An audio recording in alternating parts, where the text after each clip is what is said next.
Hello student, स्वागत है आपका आईसीटी वर्चुअल क्लासेस में। मैं हूं कविता, आपकी बायो टीचर। उम्मीद करती हूं आप सभी अच्छे होंगे और स्वस्थ होंगे। तो क्लास हम यहां पे पढ़ रहे थे मेंडल के लॉ के बारे में। यहां पे 2 लॉज हमने पढ़ लिए हैं, तीसरा लॉ आज हम यहां पे कंटिन्यू करेंगे। तो आइए चलते हैं स्मार्ट बोर्ड की तरफ। चलिए, तो क्लास अभी तक हमने पढ़े हैं मेंडल्स के लॉ और उनमें से 2 लॉ हमने पढ़ लिए हैं। पहला हमारे पास आया है law of dominance. Law of dominance के हमारे पास कुछ एक्सेप्शन आए हैं, कुछ अपवाद आए हैं, जिनमें सबसे पहला है इनकम्प्लीट डोमिनेंस यानी कि अपूर्ण प्रभाविता। सेकंड आया है को डोमिनेंस यानी कि सह प्रभाविता। क्या डिफरेंस है दोनों में? अगर हम बात करें को डोमिनेंस की और अगर हम बात करें इनकम्प्लीट डोमिनेंस की, दोनों में डिफरेंस है। इनकम्प्लीट डोमिनेंस में कोई भी जो पेरेंट है यहाँ पे फुली एक्सप्रेस नहीं कर पा रहा है। जो डोमिनेंट पेरेंट है वो अपने कैरेक्टर को तो शो करेगा लेकिन फुली एक्सप्रेस नहीं कर पा रहा है। कोडोमिनेंस में क्या होगा? यहाँ पे दोनों ही पेरेंट्स अपने आप को फुली एक्सप्रेस कर रहे हैं। देखिए, ये जो एग्जांपल है हमने जब पढ़ा था, जब हम 10th में पढ़ रहे थे तो हमने क्या बात की, 9th-10th में हमने पढ़ा था और हमने क्या बात की थी वहाँ पे? हमने कहा था एक काऊ है, उसका उसकी जो बॉडी का कलर है, बॉडी का कलर से क्या मतलब है? उसकी बॉडी में जो हेयर कलर है, एक जो गाय है उसका था वाइट और एक गाय है उसका था ब्लैक। यानी कि एक गाय का जो बॉडी कलर है वो वाइट है और एक गाय का जो बॉडी कलर है वो ब्लैक है। अब क्या हुआ, जब इनका क्रॉस कराया गया F1 जनरेशन में, क्या देखा गया कि जो F1 जनरेशन थी, जो संतति थी, उसमें क्या हुआ, दोनों ही पेरेंट ने इक्वली खुद को एक्सप्रेस किया है। यानी कि जो F1 जनरेशन थी उसमें काले बाल भी उतने ही थे जितने कि सफ़ेद बाल थे। क्या हो रहा है, दोनों ही पेरेंट खुद को इक्वली यहाँ पे एक्सप्रेस कर रहे हैं। इसे हम क्या कहते हैं? सह प्रभाविता कहते हैं। सेम यही एग्जाम्पल हमने यहाँ पे ब्लड ग्रुप में देखा। हमने कहा ब्लड ग्रुप में जिसमें एंटीजन ए भी होगा तो क्या है, एंटीजन जो ए है वो भी खुद को उतना ही एक्सप्रेस करेगा जितना कि एंटीजन बी यहाँ पे खुद को कर रहा है। ठीक है, ये बात हम यहाँ पे कर चुके थे। नेक्स्ट हमने बात की थी मेंडल्स के लॉ ऑफ सेग्रीगेशन की। हमने कहा था कि यहाँ पे क्या है, जब भी गैमीट का फॉर्मेशन होगा, यहाँ पे क्या होंगे, जो अलग अलग एलील हैं वो सेग्रीगेट होंगे, अलग होंगे और अलग अलग गैमीट में जाएंगे। यही हमने पढ़ा था। ठीक है, सिंपल सा है जो कि हम अभी करते चले आ रहे हैं। गैमीट बनते तो क्या करते हैं हम? गैमीट में सिंपली जो एलील है उन्हें हम अलग अलग कर देते हैं। तो यही ये जो लॉ है ये हमें बता रहा है कि जो गैमीट है वो क्या होंगे, सेग्रीगेट होंगे, उनका सेपरेशन होगा और अलग अलग गैमीट में अलग अलग एलील यहाँ पे जाएंगे। ठीक है, ये बात क्लियर है? चलिए, अब हमारे पास इसी के साथ ही हमने बात की थी, जो सेकंड हमारा लॉ है, law of segregation. Law of segregation का कोई एक्सेप्शन नहीं है, क्योंकि हमने कहा था कि अगर यहाँ पे देखिए, अगर यहाँ पे एलील सेपरेट नहीं होते हैं, वो एज इट इज जो पास हो जाते हैं, तो क्या होगा यहाँ पे, ये जो कंडीशन होगी ये डिजीज को कॉज करती है। ठीक है, नॉर्मल कंडीशन नहीं है, डिजीज की कंडीशन यहाँ पे उत्पन्न हो जाएगी, इसीलिए एक्सेप्शन नहीं माना जाएगा। एक्सेप्शन का मतलब है कि कोई अपवाद है लेकिन वो भी नॉर्मल कंडीशन में चल रहा है। लेकिन अगर जहाँ पे बीमारियों की बात होगी, डिजीज की बात होगी, वो क्या होती है, नॉर्मल कंडीशन नहीं होती है। 2 लॉ हमने पढ़ लिए हैं। तीसरा लॉ हमारे पास आता है लॉ ऑफ इंडिपेंडेंट एशॉर्टमेंट। तीसरा जो लॉ है वो हमारे पास क्या आया, लॉ ऑफ इंडिपेंडेंट एशॉर्टमेंट। क्या बात हो रही है यहाँ पे? सबसे पहले तो ये देख लेते हैं यहाँ पे। अब मेंडल ने क्या किया, डाई हाइब्रिड क्रॉस को किया। डाई हाइब्रिड क्रॉस को हमने क्या देखा था, हमने कहा था कि जब 2 कैरेक्टर को लेके 2 जनकों में क्रॉस कराए जाते हैं, अभी तक हम सिंगल कैरेक्टर ले रहे थे, जितने भी अभी तक हमने क्रॉस कराए हैं अभी तक हमने सिंगल कैरेक्टर ही लिए हैं। जैसे हमने यहाँ पे प्लांट हाइट के लिए लिया, हमने कहा कैपिटल टी है, स्मॉल टी है। कैरेक्टर क्या है, एक ही कैरेक्टर यहाँ पे शामिल है। ठीक है, सेम हमने जब हमने 4 o'clock का एग्जाम्पल लिया था तो हमने क्या किया था, यहाँ पे एक ही कैरेक्टर को लिया था, हमने फ्लावर का कलर लिया था रेड और व्हाइट। कैरेक्टर क्या है, एक है। अब कैरेक्टर के जो अलग अलग फॉर्म हैं वो ट्रेट हमने पढ़ी थी। ठीक है, आपको कैरेक्टर और ट्रेट में डिफरेंस पता होना चाहिए वरना आप यहाँ पे कंफ्यूज होंगे। हो गया है, ये बात हमने यहाँ पे कर ली है। अब जब डाई हाइब्रिड की बात आएगी, हमने कहा दो कैरेक्टर को लेकर के, यानी कि जब हम अभी हम बात कर रहे थे सिर्फ एक एक कैरेक्टर की, हमने प्लांट हाइट ले लिया है या हमने फूल का कलर ले लिया है। अब हम क्या करेंगे, दो अलग अलग कैरेक्टर को लेंगे और उसी के बेसिस पे यहाँ पे क्रॉस कराएंगे। तो किस प्रकार से हमने किए देखिए, हमने यहाँ पे जब क्रॉस कराया तो पी प्लांट में ही ये क्रॉस हो रहा है। हमने क्या किया, हमने सीड को यहाँ पे देखा, हमने जो अलग अलग प्लांट थे, मटर के अलग अलग पौधे थे, हमने उनकी बीजों की संरचना देखी। सबसे पहले हमने देखा कि एक पौधा है, उसके बीज कैसे हैं, येलो कलर के हैं, इसलिए हमने कैपिटल वाई लिख लिया है। ठीक है, यानी कि पीलेपन के लिए जो जीन है उसके दो एलील हैं, ये बात आप समझ रहे हैं। हमने देखा कि येलो कलर का था, हमने कैपिटल वाई से लिख लिया है। नेक्स्ट हमने क्या देखा, हमने कहा शेप की बात हो गई है। देखिए एक कैरेक्टर तो क्या है, सीड का कलर है। ठीक है, क्या है, सबसे पहले हमने देखा सीड का कलर, यानी कि रंग को हमने देखा, किसके रंग को, बीज के रंग को हम देख रहे हैं।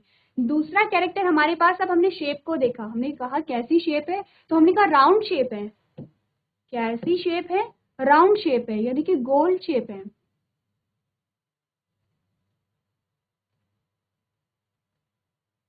तो पहला कैरेक्टर ये है और दूसरा कैरेक्टर हमारे पास ये आ गया है। ठीक है, क्या हमने किया, हमने बीज के कलर और बीज के शेप को हमने देखा, दो कैरेक्टर हो गए हैं। अब यहाँ पे जब हमने इनका क्रॉस कराया तो जो यहाँ पे जनक होगा, जो दूसरा जनक यहाँ पे आता है, उसमें देखते हैं कैरेक्टर सेम वही होगा। हमने दूसरा पौधा लिया, अब ये पौधा क्या है, इस पौधे में बीज कैसे थे, गोल थे, कलर कैसा था, पीला था। ठीक है, अब हमने दूसरा जब पौधा लिया उसमें कलर कैसा था, हमने कहा उसका कलर था ग्रीन। ठीक है, अब ग्रीन को हम कैसे लिखते हैं, देखिए ये हमारा डोमिनेंट है। हमने जब सबसे पहले हमने एक चार्ट पढ़ा था, उसमें जो मटर के पौधे थे, पी प्लांट था, उसके 7 कॉन्ट्रास्टिंग कैरेक्टर थे। उन्हीं के साथ हमें ये भी बता दिया गया है पहले कि कौन डोमिनेंट है कौन रिसेसिव है। तो इसीलिए हम जो भी कैपिटल में लिख रहे हैं वो क्या है, डोमिनेंट है, और रिसेसिव को हम कैसे लिखेंगे, स्मॉल में लिखेंगे। तो देखिए जैसे कि हमने सेम, मैं बार बार आपको बता रही हूँ, जैसे हमने कैपिटल टी को डोमिनेंट फॉर्म में लिखा और इसकी रिसेसिव फॉर्म क्या थी, स्मॉल टी थी। ठीक है, स्मॉल टी कहाँ से आया, हमने कहा एक जीन है। ठीक है, जीन के दो एलील हैं, हमने ये बात की है, ये क्रोमोसोम है और यहाँ पे कैपिटल टी है, हाइट के लिए रिस्पॉन्सिबल है, दोनों लंबा गुण क्या है यहाँ पे प्रदर्शित कर रहे हैं। अब क्या हुआ कि एक क्रोमोसोम का जो कैपिटल टी है वो खराब हो गया, ये क्या हुआ, खराब हो गया है, ये फॉल्टी यहाँ पे हो गया है, म्यूटेशन हो गया है, ये खराब हो गया है।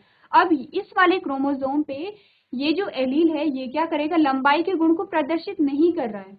अब नहीं करेगा तो इसका मतलब क्या है, ये लंबे गुण को एक्सप्रेस नहीं कर रहा है, पौधे को लंबापन नहीं प्रदान करेगा, तो क्या करेगा, पौधा लंबा नहीं हुआ तो बौना होगा। सिंपल सी बात है। हमने कहा ठीक है, अब हम इसे क्या करते हैं, स्मॉल टी से दिखा देते हैं। स्मॉल टी का मतलब है कि लंबेपन वाला जो जीन है उसमें चेंजेस आ गए हैं, हमने उसे स्मॉल टी कह दिया है। ठीक है, अब हमने कहा हो सकता है कि इसका जो दूसरा जो जीन है वो भी खराब हो गया, ये भी फॉल्टी हो गया है, तो इसे हम क्या कहेंगे, हमने कहा ये भी फॉल्टी हो गया है तो ये भी क्या करेगा, अब लंबाई प्रदान नहीं करेगा, ये पौधे को लंबा नहीं कर रहा है, पौधे को लंबा नहीं करेगा तो सिंपल सी बात है कि पौधे में बौनापन आएगा। हमने कहा अब इसे कैपिटल टी से ना दिखा के हम स्मॉल टी से दिखा देते हैं। स्मॉल टी का मतलब है कि जो लंबाई के लिए जो जीन था वो खराब हो गया है, अब यहाँ पे क्या होगा, पौधा लंबा नहीं हो पाएगा, पौधा बौना होगा, तो इसीलिए हम स्मॉल टी कह रहे हैं। ठीक है, ये बात आप समझ रहे हैं।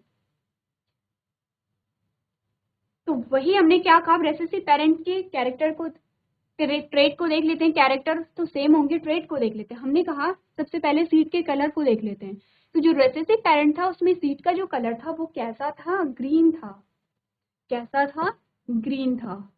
उसे हमने स्मॉल वाई से लिखा है क्योंकि कैपिटल वाई क्या बता रहा है, येलो बता रहा है, क्या है, डोमिनेंट है। डोमिनेंट को हम जब रेसेसिव के रूप में दिखाते हैं, अप्रभावी के रूप में दिखाते हैं, तो कैपिटल लेटर में क्या है, प्रभावी है, स्मॉल लेटर में क्या है, अप्रभावी है, ये हमने दिखा दिया। ठीक है, शेप हमने क्या सीखी, हमने कहा रिंकल्ड है, तो हमने क्या लिखा यहाँ पे, स्मॉल आर हमने लिख लिया है। ठीक है, ये बात क्लियर हो गई है। ठीक है, ये बात हो गई है। देखिए अब हम क्या करेंगे, आप सीख चुके हैं गैमेट कैसे बन रहे हैं, तो हम सीधे यहाँ पे F1 जनरेशन को लिख सकते हैं। हम यहाँ पे F1 जनरेशन को लिखेंगे। क्या आएगी हमारे पास F1 जनरेशन? हमारे पास capital Y, small y, capital R और स्मॉल r आ गया है किसमें? F1 जनरेशन में। ठीक है, ये हमारे पास F1 जनरेशन है। और कैसे कैरेक्टर हमारे पास आए हैं? हमने कहा येलो एंड राउंड सीड। कैसे? पीले और गोल बीज हमारे पास आए हैं। क्यों? क्योंकि हमने कहा कि कैपिटल Y डोमिनेंट है, येलो कलर यहाँ पे डोमिनेंट है, यहाँ पे राउंड जो शेप है, गोल जो आकृति है, वो क्या है? यहाँ पे डोमिनेंट है। जो ग्रीन कलर है वो भी रेसेसिव है और जो रिंकल शेप है वो भी यहाँ पे क्या है? रेसेसिव है। ठीक है, अभी तक ये हम वही बात कर रहे हैं जो अभी तक हमने पढ़ी है। अब देखिए ये लॉ क्या कहता है। सबसे पहले हमने क्या किया था?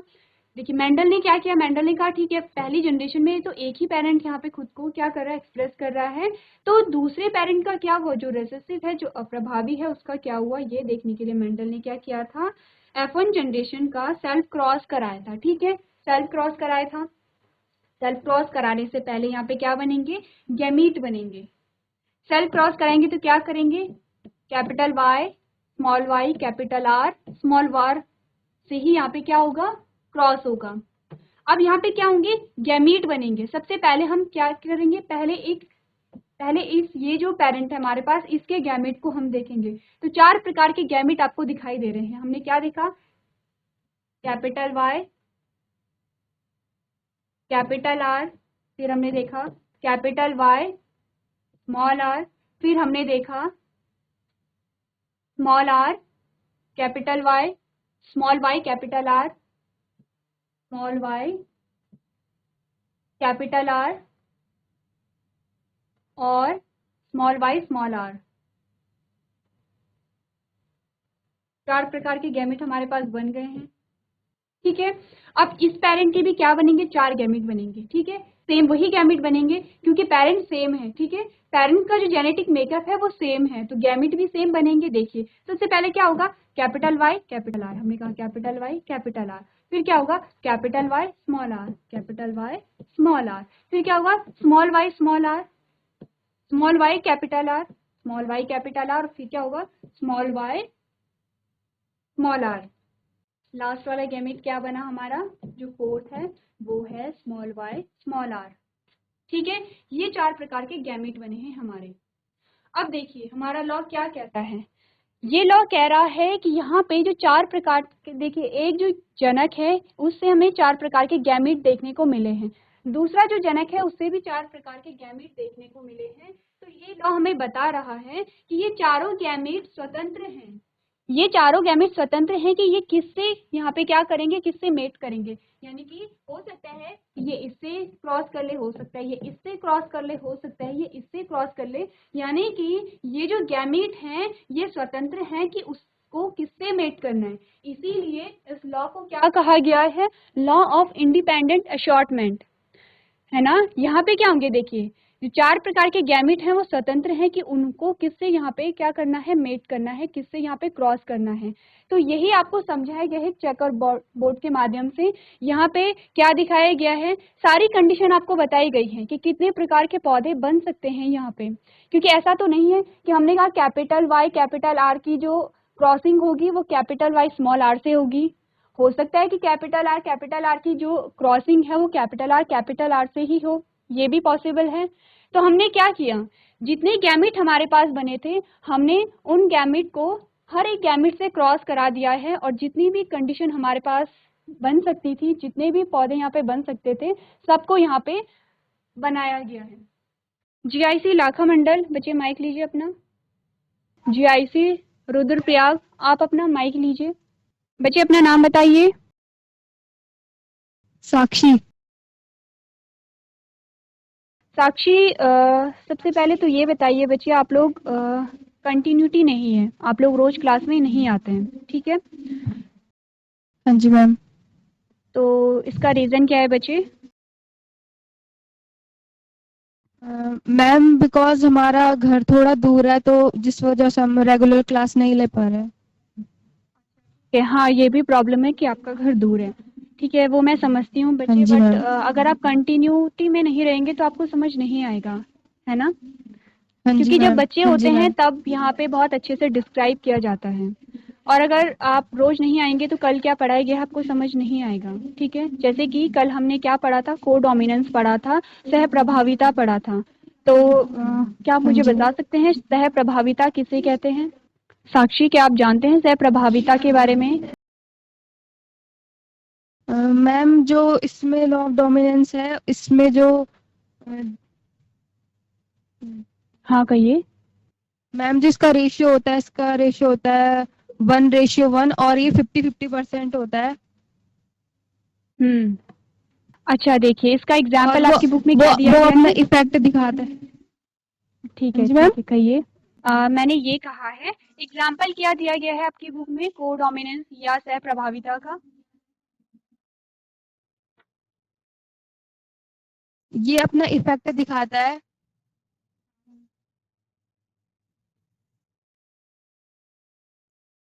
ठीक है। साक्षी, जो आपके नेक्स्ट में बच्ची बैठी है, आप उन्हें माइक दीजिए। Good afternoon ma'am. Good afternoon बच्ची, आपका नाम क्या है? मैम प्रीति। प्रीति। प्रीति, सबसे पहले तो आप पहली बार क्लास में आ रही हैं, तो आपको क्या करना है, कोशिश कीजिए आप रोज क्लास अटेंड कीजिए, ठीक है। क्योंकि हम यहाँ पे क्या करें, चैप्टर को डिटेल में नहीं पढ़ रहे हैं, वही चीजें देखेंगे जो इम्पोर्टेंट है। इस चैप्टर में इम्पोर्टेंट है जितनी भी क्रॉस, जितने भी लॉ हैं, आपको जितने भी नए नए शब्द देखने को मिलेंगे, जैसे कि डोमिनेंस, को डोमिनेंस हो गया है, इनकम्प्लीट डोमिनेंस हो गया है, लिंकेज हो गया है, क्रॉसिंग ओवर हो गया है, मल्टीपल एलील हो गया है। ये सारे ही जो आपको नाम नाम सुनाई दे रहे हैं सारे इंपॉर्टेंट है, कहीं से भी आपके क्वेश्चन बन सकते हैं, ठीक है। आप मुझे ये बताइए कि क्या आपको पता है सह प्रभाविता क्या होती है, एग्जैक्ट डेफिनेशन आपको पता है? मैम जो ना मतलब पहली पीढ़ी होती है ना। हेलो हाँ जी बच्चे, कहिए। मैम, जो फर्स्ट जनरेशन मतलब पेरेंट जनरेशन होती है ना, तो वो मतलब अपना प्रभाव हर पीढ़ी में दिखाता है। अच्छा ठीक है, अब मैं आपको बताती हूँ, ठीक है। आप लोगों ने कोशिश अच्छी की है। देखिए, सह प्रभाविता का मतलब होता है, सह मतलब होता है साथ साथ, प्रभाविता का मतलब आप समझ रहे हैं, जो कि अपने कैरेक्टर, अपने गुणों को दिखा पा रहे हैं। तो सह प्रभाविता में क्या होता है कि कोई एक जनक प्रभावी नहीं होता है, कोई एक जीन प्रभावी नहीं होगा, दोनों जीन यहाँ पे क्या करेंगे, इक्वली खुद को क्या करेंगे, एक्सप्रेस करेंगे। यानी कि कोई भी प्रभावी यहाँ पे नहीं है, कोई भी अप्रभावी नहीं है, ठीक है। जैसे कि हमने कहा एग्जाम्पल में क्या है, ब्लड ग्रुप, हम ए बी ब्लड ग्रुप देखते हैं, है ना। आपने सुना होगा कि किसी का ब्लड ग्रुप ए बी है। अब ए बी में क्या है, ब्लड ग्रुप या तो ए होगा, या तो बी होगा, या तो ए बी होगा, या ओ हम कहते हैं। अब जो ब्लड ग्रुप ए बी है, उसमें हमने क्या कहा था कि उसमें एंटीजन ए भी है, एंटीजन बी भी है। देखिए, सबसे पहले आपको पीछे की बातें क्लियर होनी चाहिए। क्या बातें मैंने की हैं? मैंने कहा कि जो ब्लड ग्रुप है, ब्लड ग्रुप के लिए जो रिस्पॉन्सिबल जीन है, उसे हम क्या कहते, उसे यहाँ पे कैसे लिखते हैं, इस प्रकार से लिखते हैं, आई से लिखते हैं। आई पर क्या होते हैं, कुछ एंटीजन होते हैं। अगर आई पे ए एंटीजन है तो इसका मतलब ब्लड ग्रुप ए है, अगर बी है तो ब्लड ग्रुप बी है। अगर यहाँ पे क्या हुआ, ब्लड ग्रुप में जो एंटीजन है वो दोनों प्रकार के एंटीजन आ गए हैं, ए बी, तो ब्लड ग्रुप क्या होता है, ए बी होता है, ठीक है। अब हमने कहा कि यहाँ पे कौन प्रभावी होगा, एंटीजन ए प्रभावी है, ये एंटीजन बी प्रभावी है। तो हमने क्या देखा, हमने कहा ए और बी क्या है, इक्वली प्रभावी हैं, यानी कि ए भी खुद को उतना ही यहाँ पे एक्सप्रेस कर रहा है, उतना ही अपने गुणों को यहाँ पे बता रहा है जितना कि बी बता रहा है। कोई भी इन दोनों में से प्रभावी नहीं है, कोई भी अप्रभावी नहीं है, दोनों ही, इसी को क्या कहते हैं, सह प्रभाविता कहते हैं। दोनों क्या है, सह प्रभावी हैं। इसका मतलब है 50-50% अपने गुणों को ये क्या करेंगे, बताएंगे। साक्षी ने सही कहा था, बस जो डेफिनेशन है आपको सिस्टमैटिक ढंग से याद करनी है ना। सह प्रभाविता में क्या होता है, दोनों ही जनक या दोनों ही जीन अपने आप को 50-50% में एक्सप्रेस करेंगे। ऐसा नहीं है कि कोई अपने गुणों को ज्यादा दिखा रहा है, कोई अपने गुणों को कम दिखा रहा है, सिंपल सा है। क्या यहाँ पे क्या बात की हमने, यहाँ पे कोडोमिनेंस। अब आप लोगों को ध्यान रखना है जीआईसी लाखा मंडल और साक्षी और प्रीति, अब आपको ये याद रखना है, आपको घर से पढ़ के आना है मल्टीपल एलील। एक लाइन की डेफिनेशन है मल्टीपल एलील, ठीक है, वो आपको पढ़ के आनी है। अब बात कर लेते हैं अपने थर्ड लॉ के बारे में। तो आप मुझे थर्ड लॉ के बारे में बता दीजिए। साक्षी, अपना माइक लीजिए और मुझे थर्ड लॉ के बारे में बताइए। उसी के अकॉर्डिंग हम फिर आगे बढ़ेंगे। मैम जो थर्ड लॉ है उसमें हाँ, उसमें जैसे फिगर में जैसे बताया गया है तो उसमें जैसे कैपिटल वाई और कैपिटल आर है, तो ये जो है हाँ, येलो और राउंड को शो करता है। और जैसे ही हाँ कहिए। और जैसे वाई कैपिटल वाई और स्मॉल वाई है, तो इसमें जैसे वाई है तो वो अपना इफेक्ट दिखा रहा है स्मॉल वाई पे, तो हम उसे येलो ही पढ़ेंगे। और जो कैपिटल आर और स्मॉल आर है वो भी अपना इफेक्ट दिखा रहा है स्मॉल आर पे, तो वो येलो और राउंड ही होगा। अच्छा ठीक है, यानी आप समझ रहे हैं कि प्रभावी यहाँ पे क्या है, येलो एंड ब्राउन है। अब देखिए आप, ठीक है, ये जो लॉ है ये क्या कह रहे हैं आप ये समझिए, ठीक है। देखिए इसे समझते हैं पहले मोनोहाइब्रिड क्रॉस से। डाई हाइब्रिड क्रॉस में थोड़ा सा कंफ्यूजन हो रहा है, इसे समझते हैं मोनोहाइब्रिड क्रॉस से। ये लॉ कह रहा है कि जब भी गैमीट बनते हैं तो गैमीट स्वतंत्र है कि कौन सा गैमीट किसके साथ सनलाइट होगा। फिर से हम लेते हैं वही वाला अपना एग्जाम्पल, कैपिटल टी का और स्मॉल टी का। हमने कहा ये पेरेंट है, अब गैमीट बने तो क्या होंगे, जो एलील है वो अलग हो जाएंगे और अलग अलग गैमीट में चले जाएंगे, ठीक है। स्मॉल टी से मैं अलग कलर से दिखा रही हूँ स्मॉल टी को, ये है। अब देखिए ये लॉ सिंपल सी बात ये कह रहा है कि यहाँ पे जो कैपिटल टी है, स्मॉल टी है, स्वतंत्र है। कोई भी कैपिटल टी किसी भी स्मॉल टी से क्या कर सकता है, सनलाइट हो सकता है। हमने कहा हो सकता है ये कैपिटल टी इस स्मॉल टी से यहाँ पे क्या हो, सनलाइट हो, या ये कैपिटल टी इस स्मॉल टी से सनलाइट हो। ये स्वतंत्र है। देखिए ये नहीं होगा, हम ये नहीं कह सकते अगर हम नंबरिंग करें 1 2 3 और 4, हम ये नहीं कह सकते हैं कि नंबर 1 टी नंबर 3 के टी से ही सनलाइट होगा। अब ये डिपेंड करता है कंडीशन क्या है, मतलब संभावना कोई भी बन सकती है।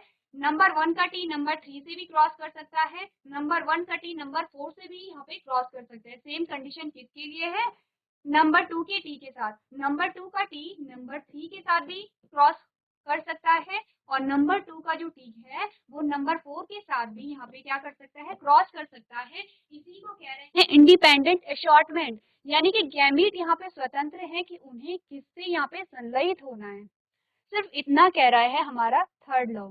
अब यही बात आपको जो डाई हाइब्रिड क्रॉस है उसमें बताई गई है, ठीक है। मोनोहाइब्रिड क्रॉस में समझना इजी है, डाई हाइब्रिड में थोड़ा सा कंफ्यूजन हो जाता है, लेकिन अगर आपके कॉन्सेप्ट क्लियर है तो आप समझ सकते हैं। तो आप मुझे ये बताइए, साक्षी माइक ऑन कीजिए अपना, मुझे ये बताइए आपको समझ आया कि यहाँ पे क्या कहना चाह रहा है थर्ड लॉ। हाँ जी मैम। समझा देंगे एक बार आप, फिर से आपको समझाना है, समझ नहीं आया आपको साक्षी। Yes ma'am. कौन है, प्रीति है? यस मैम, एक बार फिर बता दो। ठीक है चलिए एक बार फिर से देखते हैं, ध्यान दीजिए। Okay ma'am. मैं पूरा इसे मिटा देती हूँ। हमने कहा है जब भी यहाँ पे हम क्या कराएंगे, क्रॉस कराएंगे। क्रॉस बेसिकली क्या हो रहा है, यहाँ पे फर्टिलाइजेशन हो रहा है। फर्टिलाइजेशन में क्या होता है, मेल और फीमेल गैमेट का फ्यूजन होता है, ठीक है। अब यहाँ पे क्या है, एक यहाँ पे मेल होगा, फॉर एग्जाम्पल एक पौधा, एक जो प्लांट है वो मेल होगा, और एक क्या होगा यहाँ पे, फीमेल होगा, ठीक है। अब इनके क्या होंगे, गैमीट बनेंगे सबसे पहले, तो गैमीट बना दीजिए इनके। हमने कहा इसके क्या कौन कौन से गैमीट में क्या होता है, एलील क्या होंगे, अलग अलग हो जाएंगे। दो यहाँ पे गैमीट बनेंगे, दो गैमीट बन गए हैं यहाँ पे, ठीक है। चलिए तो हमने क्या बात की है, यहाँ पे हमने कहा है दो गैमीट यहाँ पे बन गए हैं, ठीक है। सेम वैसे ही यहाँ पे स्मॉल टी के भी दो गैमीट बनेंगे, बन गए हैं। अब हमने कहा है ये जो चारों गैमीट हैं ये स्वतंत्र हैं कि ये किसी से भी क्रॉस कर सकते हैं। चारों का क्या मतलब है, देखिए कैपिटल टी आपस में यहाँ पे क्रॉस नहीं होंगे, क्योंकि ये एक ही जीन के एलील हैं। एक ही जीन के एलील में क्या होगा, यहाँ पे क्रॉस नहीं होगा, अलग अलग एलील में यहाँ पे क्रॉस हो रहा है, ठीक है। तो हमने कहा कि ये कैपिटल टी जो है, नंबरिंग फिर से कर लेते हैं 1 2 3 और 4। हमने कहा ये जो नंबर 1 का t है ये 3 से भी क्रॉस कर सकता है और ये 4 से भी क्रॉस कर सकता है। सेम वही बात है कि जो नंबर 2 का t है वो 3 वाले से भी क्रॉस कर सकता है और वो 4 वाले से भी क्रॉस कर सकता है। यानी कि यहाँ पे जो गैमीट हैं वो स्वतंत्र होते हैं कि उन्हें किससे संलयित होना है। इसी को हम कहते हैं लॉ ऑफ इंडिपेंडेंट असॉर्टमेंट। ठीक है, इतनी सी बात है क्रॉस में। अब आपको यहाँ पे ध्यान ये रखना है कि यहाँ पे डाईहाइब्रिड क्रॉस आ जाता है। ठीक है, क्या आया यहाँ पे, डाईहाइब्रिड क्रॉस आ गया है। अब डाईहाइब्रिड क्रॉस में सबसे पहले आपको क्रॉस करना आना चाहिए और आपको क्या होना चाहिए, यहाँ पे रेशियो पता होना चाहिए। तो क्या रेशियो हमारे पास आया है, देखिए हमारे पास जो रेशियो आया है वो है 9:3:3:1। ठीक है, और ये क्या है, फिनोटिपिक रेशियो है। यहाँ पे आपको जीनोटिपिक रेशियो नहीं पूछा जाता है। अगर पूछा जाए तो जो जीनोटिपिक रेशियो है वो है 1:2:1, 2:4:2, 1:1:2:1। मैं लिख देती हूँ यहाँ पे, देखिए 1:2:1, 2:4:2, 1:1:2:1। इतना लंबा रेशियो आपको याद रखने की जरूरत नहीं है। आपके पास जो जीनोटिपिक रेशियो है इस लॉ का नहीं पूछा जाता है। जीनोटिपिक और फिनोटिपिक किसका पूछा जाएगा, जो फर्स्ट लॉ हमारे पास आता है। आपको जो रेशियो याद रखना है वो है 9:3:3:1। तो इस क्रॉस को आप लोग घर से करके लेके आएंगे। सो क्लास, आज के सेशन में हम इतना ही करेंगे। आपको जो भी पढ़ाया जाता है वो आप घर से रिवाइज करके आएंगे। तो अभी तक क्लास में बने रहने के लिए आपका धन्यवाद।